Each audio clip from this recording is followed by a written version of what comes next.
kita misi sana itu supaya santri itu intinya satu. Jadi setelah lulus itu kalau bisa baca kitab. Soalnya ilmu-ilmu ya di situ semua gitu loh. Kalau udah bisa baca kitab, ya insya Allah dia bisa dakwah lah itu seperti itu. Jadi kita nanti larinya ke dakwah. Ya. Jadi ketika selesai ya kalau bisa santri bisa menyampaikan ilmu apa yang sudah dipelajari di pondok pesantren. Innamal mu'minuna alladzina idza dzukirallahu wajilat qulubuhum wa idza tuliyat 'alaihim ayatuhu zadatuhum. Assalamualaikum warahmatullahi wabarakatuh. Waalaikumsalam warahmatullahi wabarakatuh. Wassalatu wassalamu ala nabiyina Muhammad wa ala alihi wa ashabihi wa man tabi'ahum bi ihsan ila yaumiddin, amma ba'd. Masyarakat muslimin, pemirsa Al-Furqan TV dan pendengar radio Suara Al-Furqan dimanapun Anda berada, senang sekali rasanya Al-Furqan TV kembali menyapa Anda di program kami Jejak Alumni. Kali ini Jejak Alumni kita masih rangkaian perjalanan kita ke Lampung. Nah, saat ini kita bersama dengan guru kita Al-Ustadz Abu Hanif Al-Asari. Masya Allah, beliau merupakan salah satu staf pengajar di Pondok Sabilul Hidayah. Assalamualaikum warahmatullahi wabarakatuh. Waalaikumsalam warahmatullahi wabarakatuh. Sehat Ustadz ya? Alhamdulillah. Masya Allah, ini kali pertama kita ke Lampung. Iya. Ustadz ya. Masya Allah, ini ketemu dengan Ustadz. Ternyata alumni Al-Furqan itu tidak hanya di sekitaran Jawa, sampai ke Lampung juga. Ustadz ya, luar biasa. Masya Allah. Dan kok bisa sih Ustadz sampai ke Lampung nih, dulu perjalanannya dari Al-Furqan bisa ke Lampung gimana? Dulu Ustadz ya termasuk senior lah di Lampung itu Ustadz Abu Amam. Ustadz Abu Amam Isa, beliau termasuk pengundi di pondok Taqimus Sunnah. Nah, kemudian beliau alhamdulillah belajar di Al-Furqan, terus kemudian beliau selesai sampai jadi ustadz, kemudian ketika selesai beliau pulang ke Lampung. Jadi dari situlah beliau berdakwah. Kemudian diantaranya anak ini ya dapat kenal sunnah dari beliau gitu loh. Nah, dari kenal sunnah dari beliau itu akhirnya tertarik untuk mondok pesantren. Masya Allah Ustadz Abu Hanif. Jadi di Jejak Alumni ini selain kita akan diskusi lebih lanjut tentang pondok Ustadz nanti Sabilul Hidayah, kita juga pengen bernostalgia nih Ustadz ya. Jadi kita ingin tahu cerita Ustadz selama dulu Ustadz mondok di Al-Furqan ya Ustadz ya. Kalau Ustadz tuh asli Jawa? Dulu mbahnya Jawa, tapi kelahiran Lampung. Kelahiran Lampung, tapi mbahnya Jawa. Tapi kemarin masih hidup, saya tanya, mbahnya itu dari Purbalingga. Oh, Purbalingga. Kalau yang perempuan itu dari Pacitan. Oh, Masya Allah. Pantesan Ustadz ini fasih banget bahasa Jawa. Alhamdulillah orang Jawa. Oh, Masya Allah. Nah, dulu awal mula Ustadz tahu Al-Furqan itu dari mana Ustadz? Dari ustadz-ustadz yang ada di Taqimus Sunnah. Jadi sebagian kayak Ustadz Salman, terus Ustadz Abu Hamam, terus Ustadz Sunni Abdurrahman, itu dari Al-Furqan semua gitu loh. Nah, dari situ kita tertarik juga ingin belajar di Al-Furqan. Terus saya lihat juga tentang masalah bahasa Arabnya juga bagus gitu loh. Terutama dalam baca kitabnya itu insyaallah. Bagus. Dari awal Ustadz memang sudah mendalami ilmu agama sebelum di Al-Furqan, atau memang baru di Al-Furqan itu Ustadz serius belajar agama? Sebelumnya saya dari umum awal mulanya, terus dari sekolah umum, SMP umum, SMP negeri, kemudian saya ke Metro, terus diajak lele kajian. Alhamdulillah saya kenal sunnah dari situ, diajak kajian sama Sabu Amma, alhamdulillah tertarik. Nah, dari situ saya ingin mendalami ilmu agama. Nah, terus saya masuk di pesantren Taqimus Sunnah. Nah, dari Taqimus Sunnah itu selesai tahun 2009 kalau nggak salah. Kemudian 2 tahun bantu pondok, 2011 saya baru mondok ke Al-Furqan. Iya. Gimana dulu merasakan hidup di pondok Al-Furqan dulu Ustadz, dengan suasana yang iklimnya panas, airnya asin dan sebagainya? Ya, subhanallah memang ya, terutama saya ini ya berat itu loh dalam kondisi panas. Soalnya kan kalau di Lampung ini biasanya ya sering hujan, terus agak dingin, terus kita pindah di suatu tempat yang itu bukan kebiasaan kita hidup iklim seperti itu. Tapi ya lama-lama karena kita ingin belajar, terus ingin menuntut ilmu, ya alhamdulillah dengan itu Allah mudahkan untuk bisa menyesuaikan kondisi. Jadi nggak ada kesulitan dulu adaptasi di Al-Furqan City ya Ustaz ya? Iya, alhamdulillah nggak kesulitan. Karena sebelumnya sudah dikasih tahu sih. Jadi di sana itu iklimnya panas, terus airnya seperti ini. Jadi ketika di sana ya nggak kaget gitu loh. Oke. Siapa Ustadz di sana yang menurut Ustadz banyak ngasih nasihat yang sampai sekarang Ustadz ingat Ustadz? Oh, Ustadz di antara yang pertama itu Ustadz Salahuddin Sasalani. yang dari Lampung itu kan. Ya, Oh ya beliau di Lampung di Ustadz? Lampung. Arisli Lampung itu orang Bangurejo. Tapi dia udah menetap di sana. Iya, iya, iya. Ya beliau itu sering kasih motivasi kepada anak. Ya kalau belajar di sini kalau bisa sampai selesai gitu kan. Walaupun nanti seperti apa keadaannya harus selesai gitu kan. Alhamdulillah dengan itu saya berusaha terus untuk bersabar, terus belajar, terus alhamdulillah Allah mudahkan semuanya. Insya Allah. Pernah ikut kegiatan apa di Al-Furqan Ustadz? Di antaranya yaitu apa? Lomba pidato dulu. Ketika biasanya di sana itu ketika mau akhir tahun ada lomba-lomba, di antara lomba ceramah. Walaupun saya nggak dapat juara, alhamdulillah saya ikut ikut lomba. Saya pernah ikut lomba pidato. Masya Allah, Masya Allah. Nah kita ngomong sekarang ke Pondok Ustadz Sabilul Hidayah. Itu terletak di Nagaria, Lampung Selatan. Lampung Selatan. Boleh jelasin dikit Ustadz, Pondok Ustadz itu gimana? Ya pondok kita ini sistemnya di sana mulazamah. Jadi mereka ketika misalkan lulus SD atau lulus SMP, ya kemudian dia belajar di sana.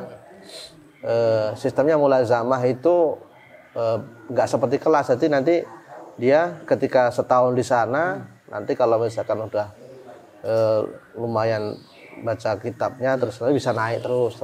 Itu kemudian bisa juga dia kalau misalkan mau netap di idat 1 ya nggak masalah gitu loh. Jadi sistem mulazamah itu kadang-kadang kalau mulazamah itu naik terus bisanya seperti itu tergantung kemampuan dia. Berarti dari tingkat apa Ustaz? lulus SD kemudian masuk situ. Oh gitu. Berarti udah langsung pondok Ustaz, ada asrama. Pondok iya, asrama. Masya Allah. Ada berapa santri kita di sana Ustaz? Ada 50-an. Oh 50-an. Masya Allah. Itu rencana itu goalnya itu Ustaz, apakah mencetak seorang calon dai atau gimana? Kita misi sana itu supaya santri itu intinya satu. Jadi setelah lulus itu kalau bisa baca kitab. Itu soalnya ilmu-ilmu ya di situ semua gitu loh. Kalau udah bisa baca kitab, ya insya Allah dia bisa dakwah lah itu seperti itu. Jadi kita nanti larinya ke dakwah. Ya. Jadi ketika selesai ya kalau bisa santri bisa menyampaikan ilmu apa yang sudah dipelajari di pondok pesantren. Kegiatan santri dari mulai bangun tidur sampai tidur lagi itu apa yang Ustaz terapkan di sana? Kalau pagi itu habis subuh biasanya hafalan Quran. Nah, kemudian nanti ketika jam 8 itu mulai belajar. Itu macam-macam, ada belajar bahasa Arab, terus ada belajar muhadasah, terus ada belajar akidah, kemudian ada pelajaran sirah, ada pelajaran fikih sampai jam 12. Masya Allah. 12 siang. 12 siang. Terus lanjut lagi nggak? Sore biasanya ya murojaah hafalan yang sudah pernah dia hafal. Masya Allah. Ada persyaratan khusus nggak Ustaz masuk pondok Ustaz? Tidak ada, yang penting dia ke situ terus pengen belajar, terus bawa kayak akte kelahiran, terus kakak, kemudian biasanya orang tua atau walinya, kakaknya atau siapa datang ke situ, insya Allah diterima. Gitu. Nggak ada persyaratan khusus harus hafal sekian juz ini, yang penting dia datang ke situ pengen belajar, insya Allah diterima dari nol. Masya Allah. Udah berapa pengajar kita di sana Ustaz? Sudah ada 7 orang sekitarnya. 7 orang. Iya. Itu termasuk dengan musyrifnya juga yang jaga kamar? Iya ada. Yang bagian ngurusin anak-anak lah. Kayak seperti itu. Untuk pendaftarannya gimana Ustaz? Misalnya ada yang jamaah kita nih mau daftar di pondok Ustaz. Itu langsung menemui ke pondoknya atau melalui apa Ustaz? Bisa lewat nanti telepon ke Ustadz atau dia ngirim biodata dia ke WA bisa. Nanti ketika dia pendaftaran ya harus datang anak plus walinya yang menanggung biaya itu. Masya Allah. Udah berapa lama Ustaz pondok Ustaz Sabilul Hidayah? Sudah sekitar 5 tahunan. Oh 5 tahun. 5 tahunan. Berarti Ustaz termasuk yang merintisnya nih ya? Iya dulu dari 7 orang sekarang menjadi 50 orang. Masya Allah. Berarti itu kalau aksesnya Ustaz ya, dari kita turun di Bakauheni itu berapa jam ke pondok Ustaz? Kurang lebih. Kalau dari Bakauheni kemudian nanti ke Bandar Lampung, di apa itu di UBL, di apa NBK itu belok kanan arah ke Korpri. Nanti di Korpri nanti menuju ke UIN, Golf masuk kanan. Karena dari Bandar Lampung juga nggak jauh, nanti perbatasan Lampung Selatan dengan Bandar Lampung. Balik lagi ke Al-Furqan Ustaz. Ustaz terakhir kapan ke Al-Furqan? Semenjak selesai sampai sekarang belum pernah ke sana. Darullah. Mungkin nanti kalau anaknya udah gede, Amin. bisa sekolah di sana insya Allah. Berarti tapi terakhir sering ketemu Ustaz Abu Beda Ustaz ya? Kemarin terakhir alhamdulillah beliau safari dakwah, kita ya nemenin beliau dari beliau datang ya, dari bandara sampai beliau pulang kita nemenin beliau. Masya Allah. Ustaz mungkin terakhir nih nasihat dari Ustaz terkait dengan santri ya Ustaz ya. Saat ini kan Ustaz sedang merintis juga pondok yang kita bilang bermanhaj salaf dan mengenalkan akidah yang baik gitu Ustaz. Kalau boleh Ana minta nasihat Ustaz, ada nggak bagaimana motivasi Ustaz kepada santri untuk tetap tekun dalam belajar di era-era zaman teknologi yang semakin besar ini Ustaz?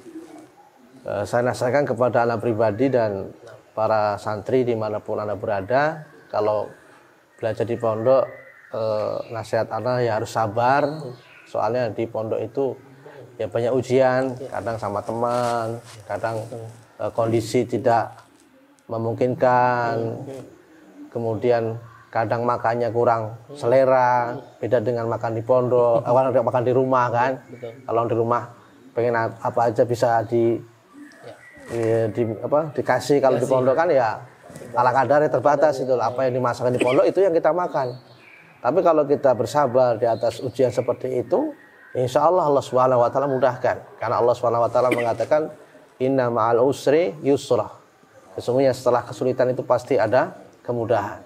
Kemudian diulangi lagi fa inna ma'al usri yusra. Sesungguhnya setelah kesulitan itu pasti ada kemudahan. Harus bersabar. Terutama nanti belajar nahwu sama sorof. Itu biasanya yang banyak menghafal ya. Di awal-awal belajar kita harus sabar dan semangat. Ya, kemudian jangan lupa minta doa sama Allah Subhanahu Wa Taala. Semoga Allah Subhanahu Wa Taala memudahkan ya dalam belajar. Karena kita ini tanpa bantuan dari Allah Subhanahu Wa Taala, tanpa pertolongan dari Allah Subhanahu Wa Taala, kita ini tidak bisa apa-apa. Karena ilmu itu milik Allah Subhanahu Wa Taala dan kita minta hanya kepada Allah Subhanahu Wa Taala. Masya Allah. Jadi memang setelah kesulitan itu pasti ada kemudahan. Ada kemudahan.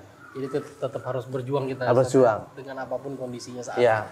Karena teringat kisah Imam Waqi rahimahullah ta'ala ketika beliau pernah ketika belajar itu beliau putus asa. Jadi ketika belajar nahwu itu kok susah bener, kemudian beliau pulang. Nah ketika pulang beliau ini melihat seekor semut yang dia membawa makanan. Ketika itu semut mau naik ke atas jatuh lagi, ketika naik ke atas jatuh lagi, terus sampai akhirnya bisa. Nah, kata Imam Waqi, wah ini semut aja bisa kan? Dengan kesabaran beliau naik turun jatuh, naik jatuh lagi, naik jatuh lagi.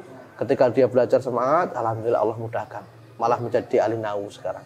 Imam Waqi rahimahullah taala. Itu motivasi yang luar biasa itu Masya Allah untuk kita sendiri, kita pribadi dan juga para santri. Masya Allah, barakallahu fikum Ustaz Abu Hanif Al-Asari, terima kasih banyak Ustaz atas waktunya yang telah berbagi Ustaz ya. Kita berharap apa yang kita diskusikan pagi ini tuh bisa memberikan inspirasi juga ke orang dan juga bisa memberikan kebaikan lah untuk orang penonton-penonton yang nonton di tayangan Al-Furqan TV ini. Barakallahu fikum Ustaz. Barakallah. Dan kepada pemirsa Al-Furqan TV dan pendengar radio Suara Al-Furqan dimanapun Anda berada, demikian episode jejak alumni kita pada hari ini bersama dengan Ustadz Abu Hanif. Silahkan bagikan konten ini agar manfaat ini bisa kita sebarluaskan dan bisa dinikmati oleh orang banyak. Dan juga bagi Anda yang ingin mengetahui lebih lanjut informasi tentang Pondok Sabilul ini bersama dengan Ustadz Abu Hanif, insya Allah nanti kita akan tayangkan atau kita akan berikan informasi di deskripsi YouTube kita. Barakallahu fikum, kita tutup dengan doa kafaratul majelis. Subhanakallahumma wa bihamdika asyhadu an la ilaha illa anta astaghfiruka wa atubu ilaik. Assalamualaikum warahmatullahi wabarakatuh. Waalaikumsalam warahmatullahi wabarakatuh. Jazakumullah khairan. Insyaallah. لا أقسم بيوم القيامة ولا أقسم بالنفس اللوامة أيحسب الإنسان أن لن نجمع عظامه بلى قادرين على أن نسوي بنانه بل يريد الإنسان ليفجر أمامه يسأل أيان يوم القيامة فإذا برق البصر وخسف القمر وجمع الشمس والقمر